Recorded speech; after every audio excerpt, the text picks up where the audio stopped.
Hello, Leo, Sun, Moon, Rising, and Venus signs. Kamusta kayo? Sana po nasa mabuti kayong kalagayan.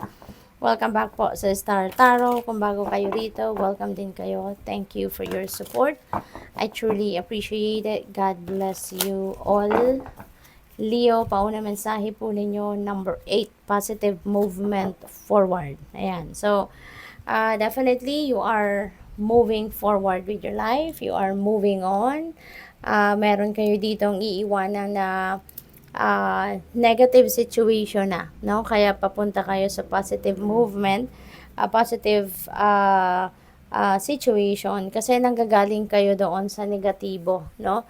Or nanggagaling kayo sa maybe stressful situation or nanggagaling kayo doon sa mas mahirap na sitwasyon, no? Toxic, pwedeng ganon, no? Kaya ngayon, you are heading towards the light. You are going to travel para pumunta kayo sa mas mapayapang lugar, para sa mas mapayapang sitwasyon, no?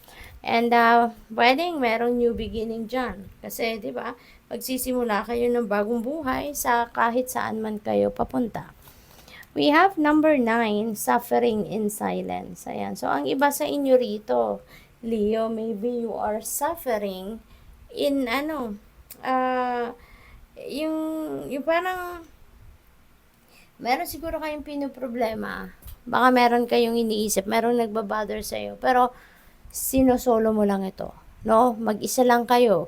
Yung wala kayong pinagsasabihan, maaring kayo lang ang nakakaalam kung ano man ang nagbabother sa'yo. But, you know what? It's not healthy, no?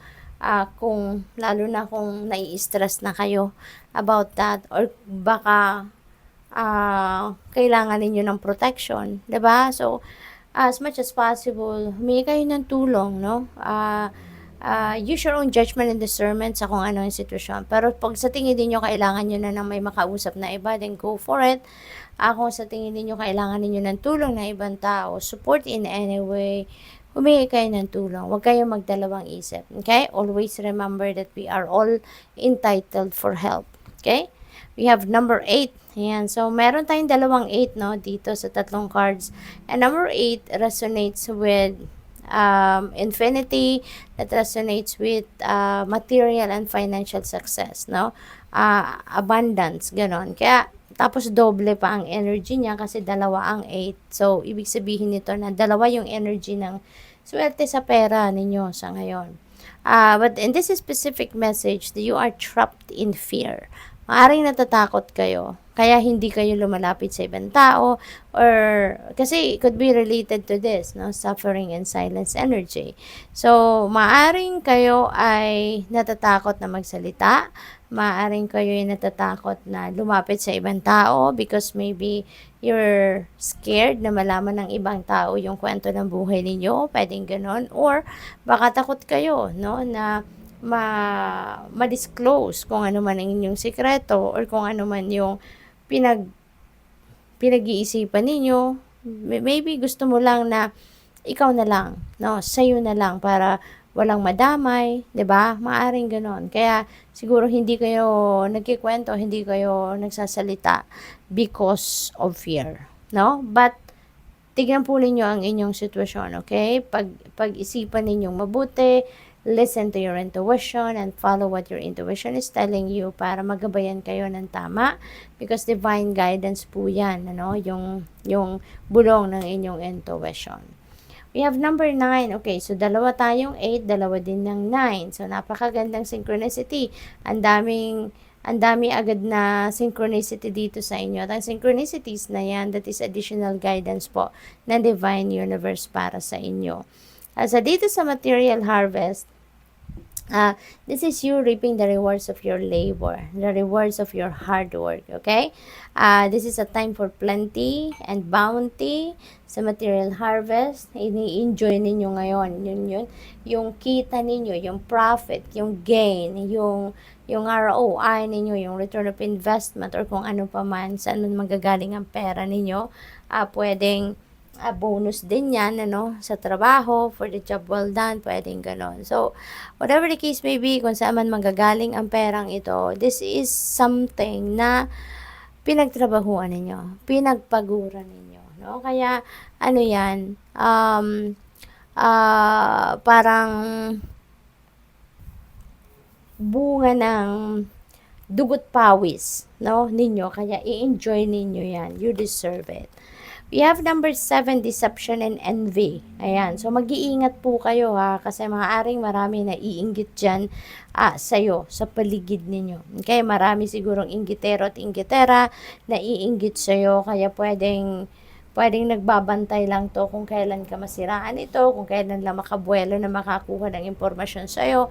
Maaaring makikipag-usap sa'yo, makikipagkaibigan, or makikipag-usap, akala mo maayos kausap, sincero, pero naku, yun pala, baka mag-fishing lang ito, kukuha lang ng impormasyon sa'yo. Kaya mag-iingat kayo because there are deceptive energy around you. Okay? Wag na wag kayong magtitiwala sa mga tao muna, no? 100% dapat makiramdam kayo. Pakiramdaman ninyo yung inyong kausap.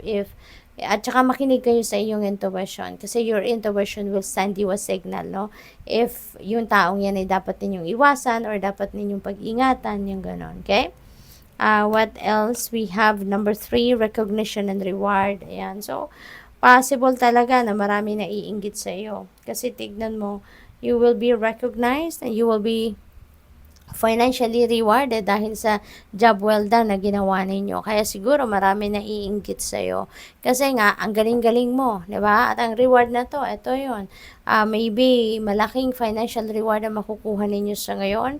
And hindi lang pera makukuha ninyo, but fame. No? You will be on the spotlight. Magiging sikat kayo. Maraming taong makaka-recognize din sa inyo na yung ganon. We have number 2, movement, choices, decisions. So, maraming galawan. Maraming galawan. Kasi nga, yung positive movement forward na to, this is physical movement, no? Kung meron kayong pupuntahan, you will be going somewhere na wherein magsisimula kayo ng bagong chapter sa buhay ninyo dyan. And maybe ito yun, no? That could be mangingibang bayan, mangingibang bansa, ang iba sa inyo, yung ganon. Or maybe hanggang ngayon, no, pinag-iisipan ninyo saan kaya kayo pupunta, 'di ba? Maaaring pinagpuplanuhan ninyo, maybe you're weighing things out kung saan kayo pupunta, anong gagawin ninyo doon, ano ang magiging trabaho ninyo doon. Siguro yan ang pinag-iisipan ninyo. Yan pa ang mga bagay na tinitimbang ninyo sa ngayon. Pwede rin na may mga financial decisions kayo, or maybe relationship, or maybe decisions related to marriage, no, ang pinag-iisipan ninyo sa ngayon. We have choose wisely. Okay? Mamili kayo ng maayos, be wise, be smart sa pagpipili ng kung ano man ang choices na nasa inyong harapan sa ngayon. Pwedeng lugar ang pinagpipilian ninyo rito, or maybe yes or no to marriage, no, to proposal, or baka mayroong mga financial opportunities, no, na nandito at yun ang pinag-iisipan ninyo, pinagpipilian ninyo kung alin yung mas best para sa'yo. So, choose wisely. Okay? And allow your intuition to be your guide when making this decision. So, good luck sa'yo. Thank you for watching. Love and light. Namaste.